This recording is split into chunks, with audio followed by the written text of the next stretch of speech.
Assalamu alaikum wa rahmatullahi wa barakatuh. Ndugu Waislamu, tukiendelea na mada yetu hii ya taarifa za al-Bukhari, Imam Muslim juu mtukufu Mtume sallallahu alayhi wa alihi wasallama. Fupi leo tuende wakati Mtume tayari anapewa wahi, na tuanze na mwanzo wa wahi ilikuwaje kwa mjibu wa taarifa tulizozipata kwa Bukhari na Muslim. Imam Bukhari katika mlango wa 3 wa kitabu chake kilichoitwa Sahih al-Bukhari, hadithi nambari 3, inatueleza namna gani chanzo cha wahi kilikuwa. Hichi ni kitabu Badil Wahi, ni kitabu kinachozungumzia mwanzo wa wahi. Ukienda katika hadithi nambari 3, hadathana Yahya bin Bukair qala hadathana al-Layth عن عقيل عن ابن شهاب عن عروة بن الزبير عن عائشة المؤمنين. wote hawa watu waliomo katika sanad hawakuona wala hawakukisikia kisa, hawakuona kisa hichi wala hawakuwa wamezaliwa kwa mjibu wanavyodai.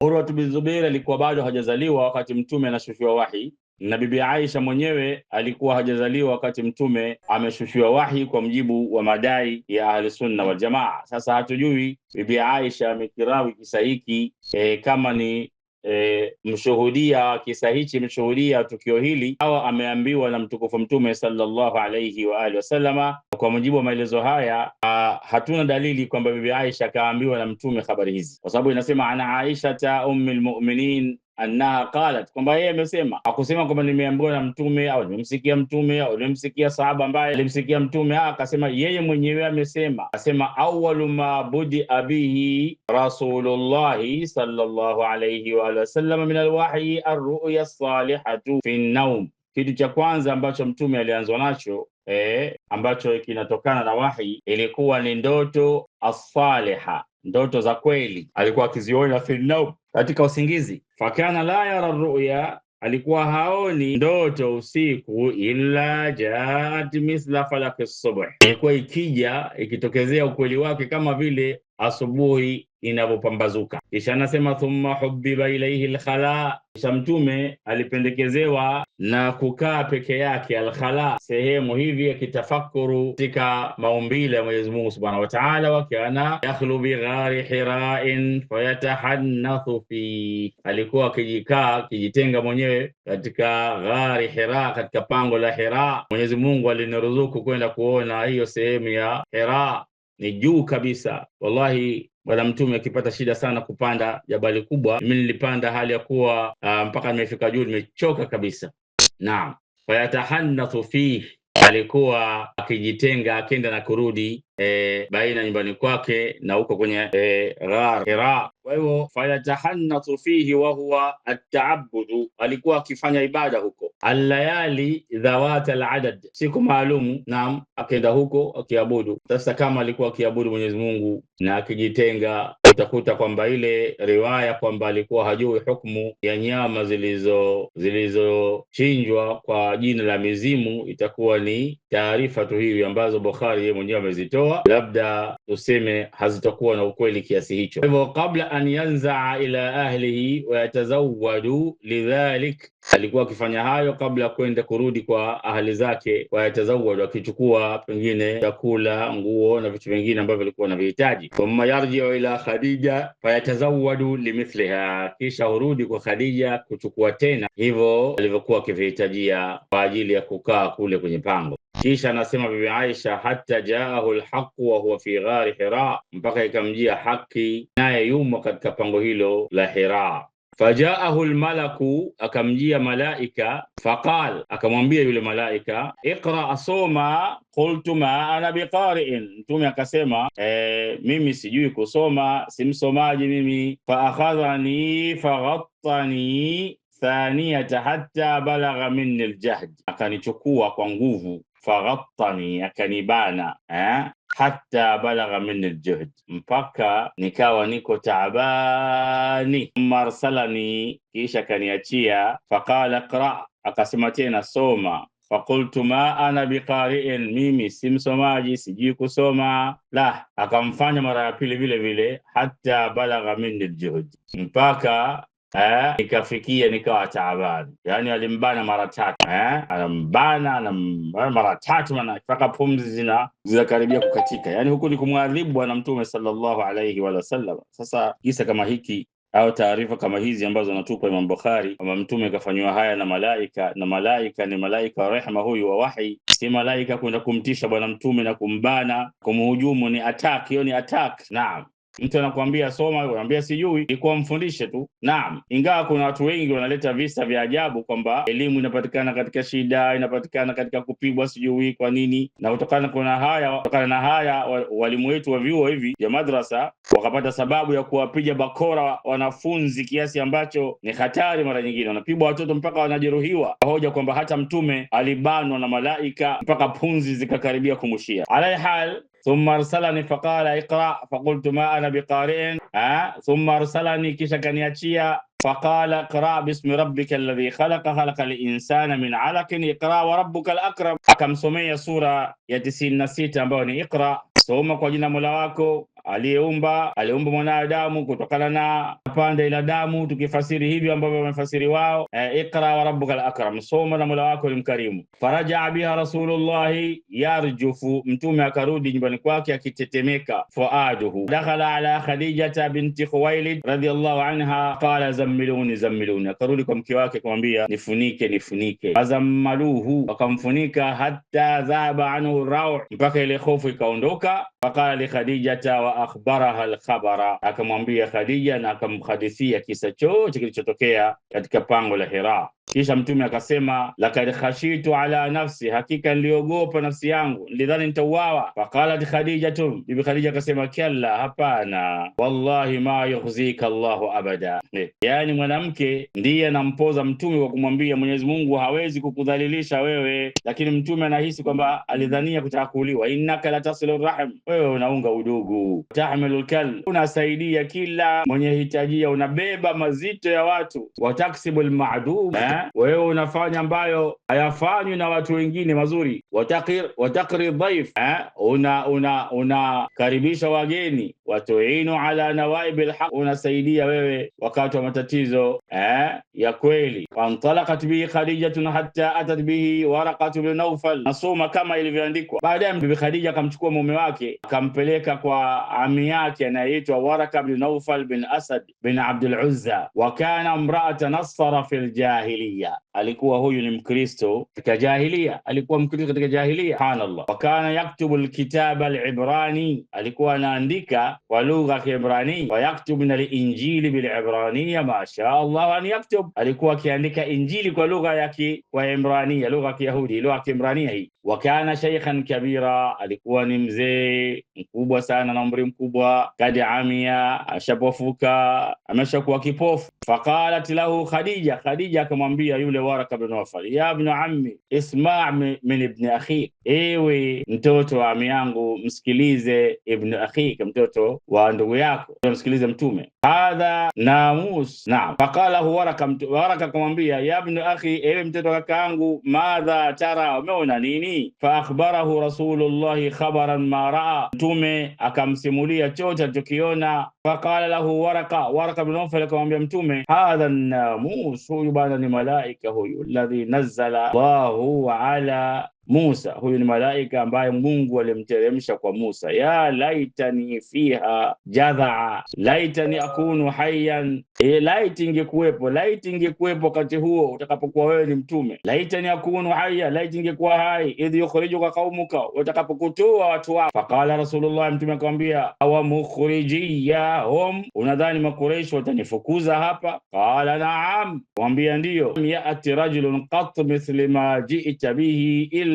udiya, hakuna yoyote ambaye tayaleta kama haya aliyoleta wewe isipokuwa hufanywa adui. Wa in yudrikuni yaumuka, nitakapofika siku yako nikawa hai, ansuruka nasran muazzara, nitakunusuru nusra kubwa sana. Thumma lam yanshabu Waraqatun antufiya, kisha hakuishi muda mrefu Waraka akafa. Wafatara alwahyu, kisha wahi ukasimama ukawa haushuki tena kwa kipindi fulani hivi mtume. Hiyo ndio riwaya ambayo tunaipata kama taarifa ya Imam al-Bukhari juu ya chanzo cha wahi. Tutakuja kueleza matatizo yaliyomo katika riwaya hii inshallah. Ndugu Waislamu, tunakuta katika mafundisho ya Qur'an al-Karim, labda tuende kwenye surati Ali Imran aya 124 mpaka aya 126. Mwenyezi Mungu anatuambia kwamba malaika wakishuka huwa wanashuka kwa ajili ya kuleta matumaini katika nyoyo za waumini. Malaika huwa hawashuki kwa waumini kuwatisha au kuwaadhibu au kuwapa hofu, lakini yule malaika aliyeshuka kwa mtume ni malaika wahi, badili ya kumpa matumaini bwana mtume sallallahu alayhi wa sallama, alimpa hofu, alimpa vitisho, akambana, akamuumiza mpaka akarudi kwa mke wake hali ya kuwa anatetemeka, na akaomba afunikwe nguo, na akapewa moyo na mke wake Bi Khadija binti Khuwailid, na moyo huo hakuupata, matumaini hayo hakuyapata, wala tumanina ya nafsi hakuipata kutokana na malaika huyo. Lakini tukiangalia Qur'an al-Karim, sifa za malaika, uhusiano wao na waumini inakuwa ni tofauti kabisa na zile sifa ambazo alionyesha Jibril kwa mtukufu mtume sallallahu alayhi wa sallama, kwa mujibu wa taarifa za Bukhari na Muslim. Qur'an inasema juu ya malaika wanapokuja kwa waumini, wanakuja kwa kazi ya kuwapa matumaini. Mwenyezi Mungu anasema istaqulu lilmu'minin, ulipokuwa unawaambia waumini ewe mtume, alan yakfikum an yumiddukum rabbukum bi 3000 min almalaikati munzalin, kwani haiwatoshi nyinyi Mwenyezi Mungu kukupeni baraka, kukuteremshieni malaika 3000 kuja kukusaidieni? Aya 125 inasema bala intasbiru, bali mkisubiri, bali hayo mkisubiri yatatokea, watattaku, mkisubiri na mkamcha Mwenyezi Mungu, wayatukum min fawrikum hadha, watakujieni sasa hivi hao malaika wakati huu, yumdidukum rabbukum, Mwenyezi Mungu atakupeni madad, nguvu, kwa kukuteremshieni 5000 min almalaikati musawwamin, 5000 kule alikuteremshieni 3000, hapa atakuteremshieni 5000. Kisha anasema madhumuni ya kuteremshwa malaika katika aya 126, wama ja'alahu Allahu illa bushra, hao malaika kitendo cha kuteremshiwa malaika ni bushra lakum. Bushra manake ni habari njema, ni kongole, ni bishara. Tatmainna kulubukum, na ili nyoyo zenu ziwe na matumaini. Sasa ukiangalia moyo wa mtume kule katika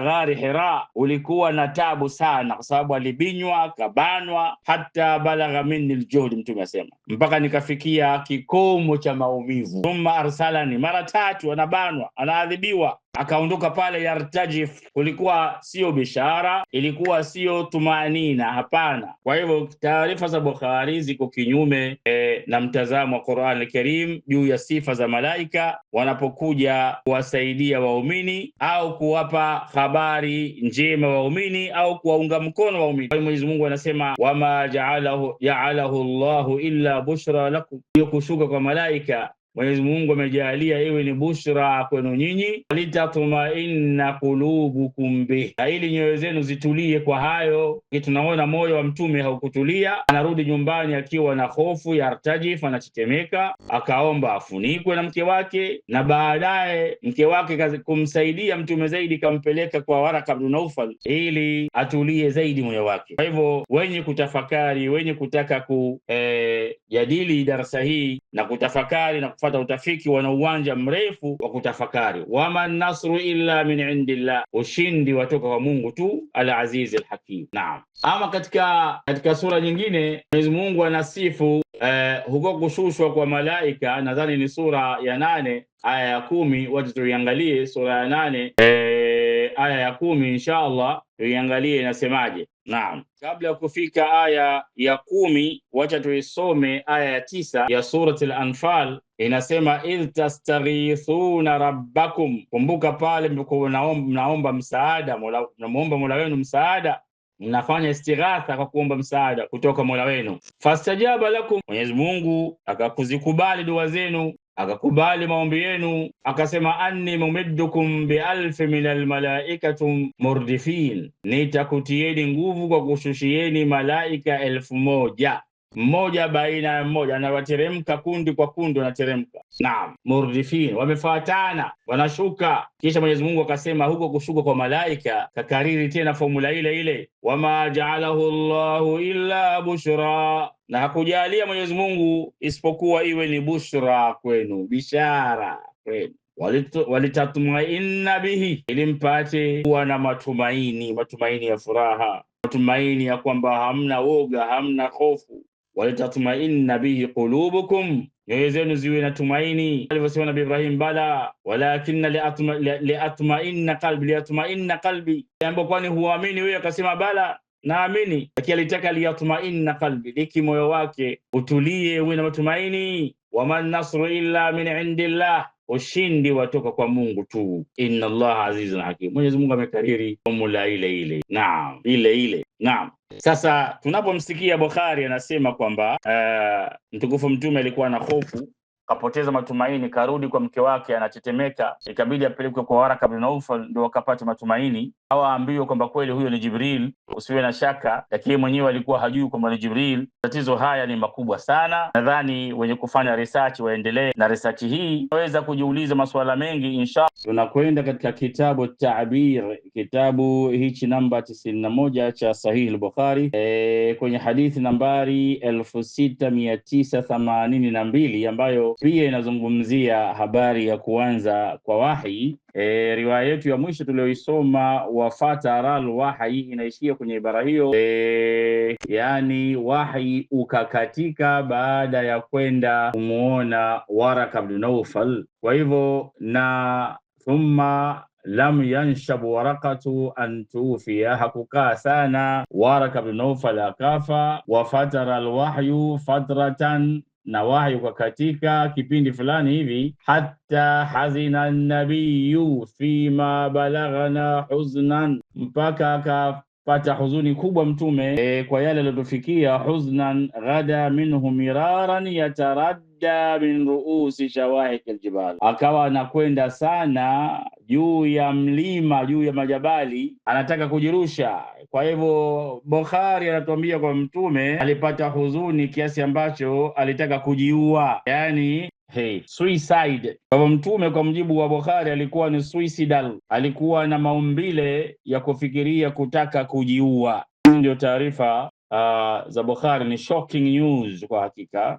Ni habari zenye kushtusha hata katika kuzisoma. Kwa ibara ya Bukhari anasema ghada minhu, akawa anakwenda kila wakati mtume, raran, mara kadhaa, mara nyingi Sheikh, yataradda min ruusi shawahik aljibal, anakaa kwenye kilele cha milima kule majabali, anakwenda huku na huku kutaka kujitupa na kujiua. Sasa wewe al-Bukhari unapomzungumza mtume ambaye ameambiwa wa innaka la ala khuluqin adhim, wewe uko katika tabia za juu zilizotukuka, fabima rahmatin min Allah, wewe ni rehma Mwenyezi Mungu, linta lahu, umekuwa mpole kwao. Sasa ikiwa alikuwa ni mpole kwa watu, au bil mu'minina raufur rahim, kwa waumini yeye ni raufu, mpole, mwenye huruma, mtu huyu akawa hajihurumii mwenyewe, ataka kujiua. Taarifa zako Bukhari sisi tunazitilia mashaka. Yani mtume huyu amesifiwa kwa sifa hiyo, ala khuluqin adhim, wa innaka la ala khuluqin adhim, tabia zako ni njema, wewe ni nzuri, zimetukuka, lakini wewe tuambie kwamba alitaka kujiua. Mtume huyu kasifiwa bil mu'minina raufur rahim, kwa waumini yeye ni mpole na mwenye kuwaonea huruma, lakini yeye mwenyewe anaonekana hajionee huruma, yuko tayari kujimaliza. Taarifa zako Bukhari tunazitilia mashaka. Naam.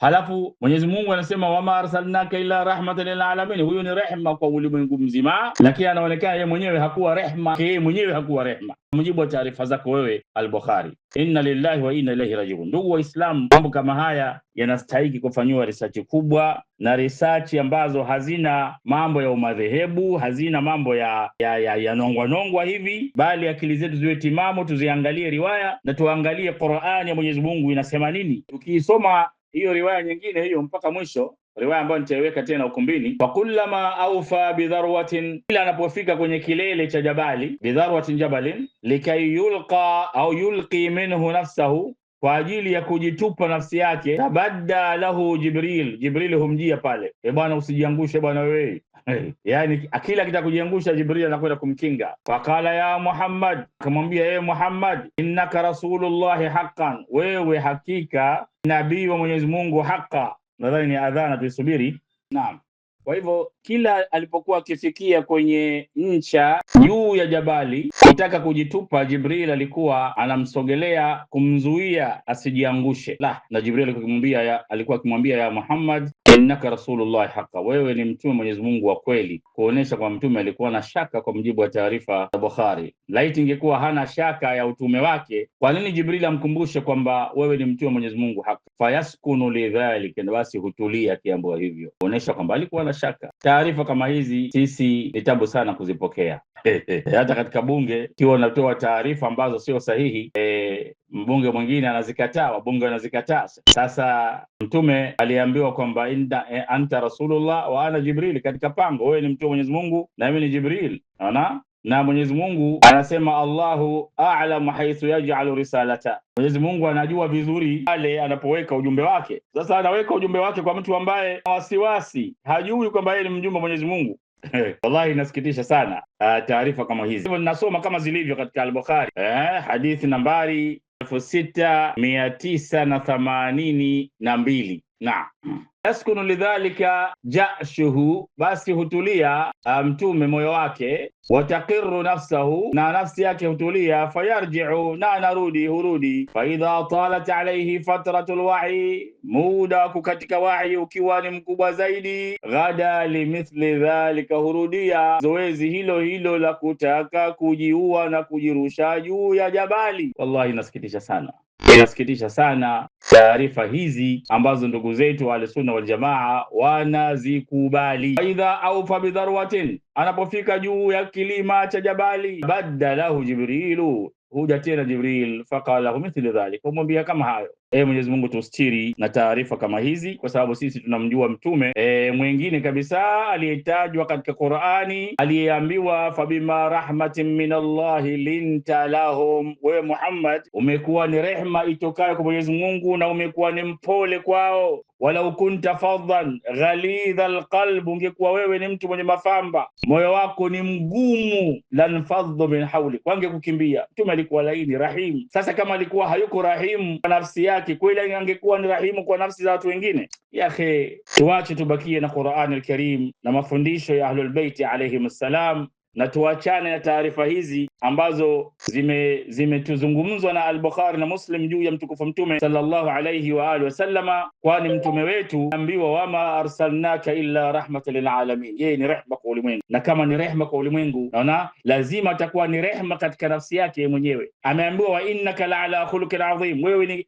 uko katika tabia zilizotukuka, na bila shaka hawezi kupanda kwenye milima na kujiua sababu kukatika wahi, kwa sababu ameambiwa wazi wazi kwamba Mwenyezi Mungu amemshushia wahi, na pengine kisa hichi cha kukatika wahi ni katika visa ambavyo pia tunavitilia mashaka, kwa sababu bwana mtume aliambiwa wadhuha wal-layli idha saja ma wada'aka rabbuka wama qala walal akhiratu khairun laka min al-ula. Ameshaambiwa kwamba siku zijazo zitakuwa ni bora kuliko zile ambazo zimetangulia. Naam. Kwa hivyo la kukatika wahi hili ndilo lililomfanya mtume ajione hivyo, kwa sababu tayari yeye alikuwa anajulikana kwamba yeye ni sadiqul amini katika Maka, anakubalika Maka. Yeye ndiye aliyekwenda kuondoa mzozo katika Hajarul Aswad, anakubalika Maka, watu wakiweka amana katika mkono wake sallallahu alayhi wa sallama. Kwa hivyo taarifa kama hizi sisi hatuzikubali, na naomba wanaukumbi waendelee kufanya zoezi hili la utafiti bila ya kuweka magugu katika nafsi, bali wawe ni wakweli katika nafsi zao katika kufanya tafiti za kielimu kama hizi. Nikutakieni kila la kheri. Asanteni sana kwa kunisikiliza. Walakum minni jazili shukr, wassalamu alaikum wa rahmatullahi wa barakatuh.